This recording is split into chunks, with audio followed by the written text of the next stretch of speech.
On a warm, August evening in 2019, the small town of Dalton, Georgia, would become the center of a chilling and tragic crime. What began as a love story between two young souls ended in bloodshed, betrayal, and a shocking revelation that left the entire town reeling. The murder of Alicia Moore by her newlywed husband, Jake Patterson, sent shockwaves through their community. But the motive behind the crime was what truly shocked everyone. Alicia, 26, had always been known for her quiet and kind demeanor. Born and raised in a neighboring town, she moved to Dalton only a few years ago, where she quickly became a beloved member of the community. She was hardworking, friendly, and always willing to lend a helping hand. Alicia worked at the local florist shop, where she met Jake, a 28-year-old mechanic known for his laid-back charm and infectious smile. The two had met when Jake came into the shop to buy flowers for his mother's birthday. Their connection was instant, and within months, they were inseparable. To the people who knew them, Alicia and Jake seemed like the perfect couple. They married in the spring of 2019 in a small, intimate ceremony, attended by close friends and family. For most, it appeared they were living the ideal newlywed life. However, beneath the surface, there were secrets. Secrets that Alicia had kept from Jake.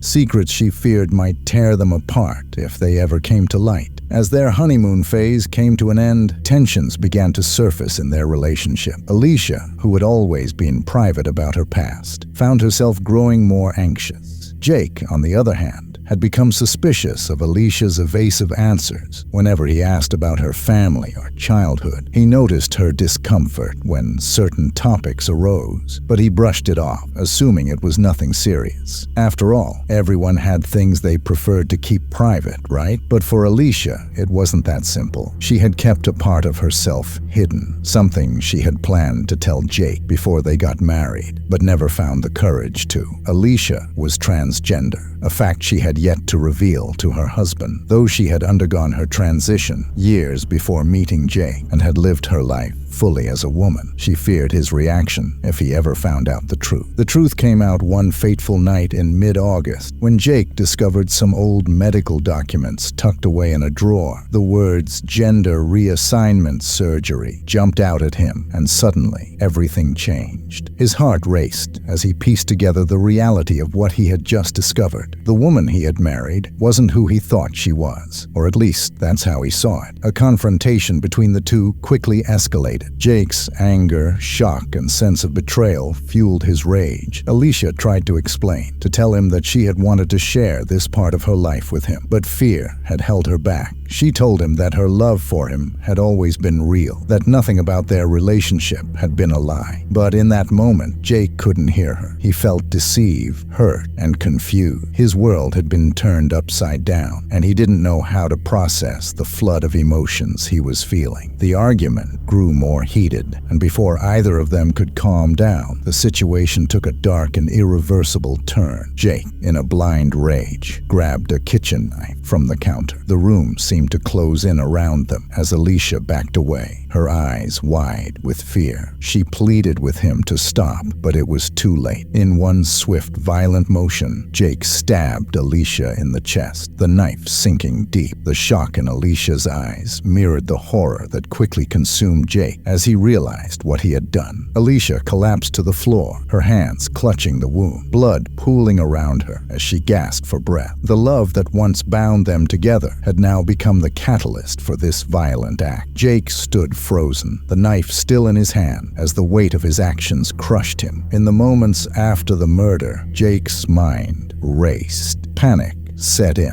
and he knew he had to do something, anything. He couldn't believe what he had just done. The love of his life was now lying dead before him, all because of a secret she had been too afraid to tell. As the shock of what he had done settled in, Jake stood motionless, staring at Alicia's lifeless body. The kitchen, once the heart of their home, was now a crime scene, stained with blood and heartbreak. He dropped the knife, its metallic clatter against the tile floor, the only sound breaking the silence. His breath came in short gasps as his mind spiraled out of control. He couldn't grasp grasped the reality of the situation. Just moments ago, he was arguing with his wife, and now she lay dead before him. The weight of his actions hit him hard, and his first instinct was to run. He stumbled back from Alicia's body, wiping his bloody hands on his jeans. Without thinking, he grabbed his car keys and rushed out of the house, slamming the door behind him. His hands were shaking as he turned the ignition, the image of Alicia's body flashing in his mind. But no matter how far he drove, he couldn't escape the horror of what he had done. Jake sped through the quiet streets of Dalton, his mind racing just as fast as the car. He had no destination in mind. He was simply trying to outrun the guilt that was suffocating him. It wasn't until he reached the outskirts of town that he finally pulled over, his hands gripping the steering wheel so tightly his knuckles turned white. He sat there, breathing heavily, trying to figure out what to do next. Back at the house, Alicia's body lay cold and motionless, the scene undisturbed. It wouldn't be until the next morning, when a concerned neighbor noticed Alicia hadn't left for work, that the police were called to the scene. Officer Rachel Cooper was the first to arrive. She knocked on the door, calling out for Alicia. But when there was no answer, a growing sense of dread took over. With the help of a second officer, they forced their way in, only to find the gruesome discovery waiting for them in the kitchen. The crime scene was a devastating sight. Blood pooled on the floor, Alicia's lifeless body sprawled on the ground, and the kitchen knife lying just a few feet away. Officer Cooper immediately called for backup, her heart sinking as she tried to comprehend the horror before her. It was clear that Alicia had been stabbed, and the scene pointed to a domestic dispute gone horribly wrong. Detective Mark Russell was called in to lead the investigation. He had seen his fair share of murders over the years, but something about this case felt different. As he surveyed the scene, he noticed the signs of a struggle: the overturned chairs, the broken dishes, and the emotional weight of the crime struck him deeply. Alicia's face was frozen in a mixture of fear and disbelief,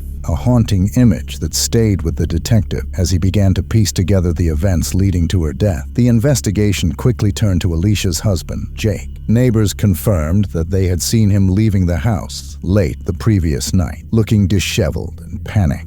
Jake's sudden disappearance raised immediate suspicion, and a manhunt was launched to find him. The small town was soon buzzing with news of the tragedy, and rumors began swirling about what could have driven Jake to such a horrific act. As the hours passed, Jake's guilt gnawed at him. He had been driving aimlessly for hours, unable to think clearly, his mind replaying the events over and over again. By the time the sun began to rise, he knew he couldn't run forever. He had to face what he had done. With a heavy heart and shaking hands, Jake pulled into a gas station on the edge of town. He picked up his phone, dialed 911, and with a voice broken by sobs, confessed to the murder of his wife. Within minutes, police officers arrived at the gas station. Jake didn't resist as they arrested him, his face pale and emotionless. The weight of his actions had finally sunk in, and he knew there was no escaping the consequences. Back at the station, Jake was interrogated by Detective Russell. He sat across from the detective, his eyes hollow as he recounted the events of the previous night.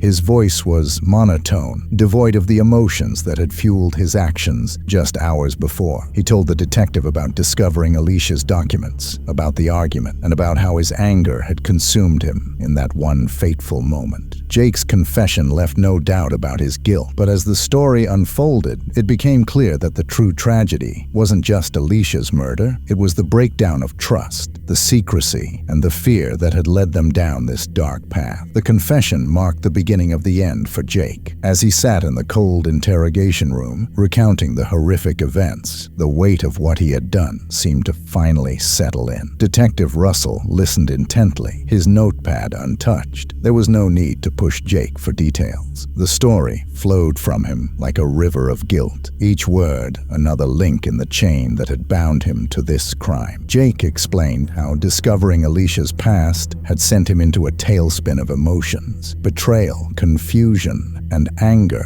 all swirled within him. He described how the argument spiraled out of control and how, in a moment of blind rage, he had grabbed the knife.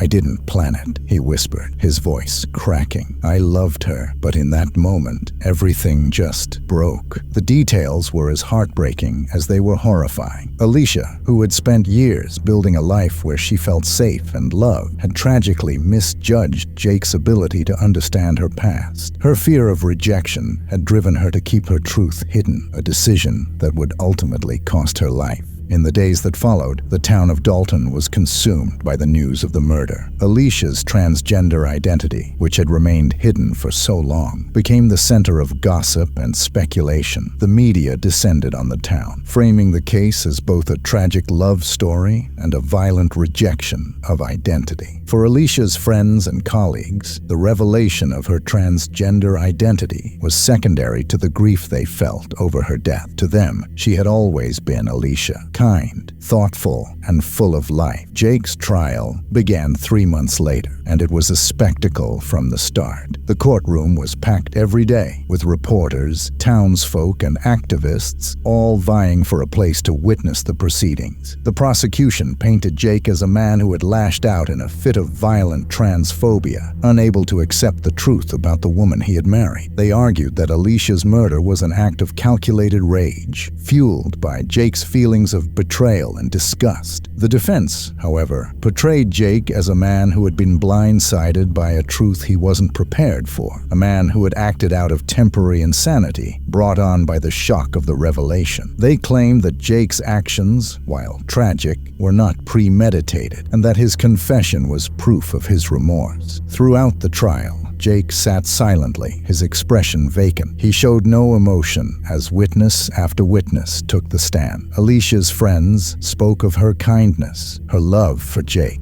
and her fear of losing him if he ever found out about her past. The medical examiner provided chilling details about Alicia's final moments, how she had fought for breath as the knife pierced her chest, how she had likely known she was dying. The jury deliberated for just 2 days. When they returned with the verdict, the courtroom was silent. Jake was found guilty of second-degree murder. The sentence, 25 years in prison, with the possibility of parole after 15. The courtroom erupted into a mix of relief and sorrow. For Alicia's loved ones, justice had been served, but it could never bring her back. In the aftermath of the trial, Dalton was left grappling with the realities of the case. The story of Alicia and Jake became a cautionary tale about the dangers of secrets, the consequences of fear, and the devastating cost of rejection. The florist shop where Alicia had worked closed down, and the house where the murder had taken place was eventually sold to a family from out of town. As for Jake, his life had crumbled in the most spectacular way possible. Once a respected mechanic and loving husband, he was now a convicted murderer. He spent his days in a state of numb regret, unable to fully comprehend how a single moment of rage had destroyed everything. He often thought of Alicia, the woman he had loved and killed, and the life they could have had if only things had been different. In the end, Alicia's story became more than just another crime to be reported in the local news. It was a reminder of the fragility of love, the power of fear, and the irreparable damage that secrets can cause. And as Dalton tried to move on, the memory of Alicia Moore lived on, a beautiful woman who had simply wanted to be loved for who she truly was, and who had tragically paid the ultimate price for her secret.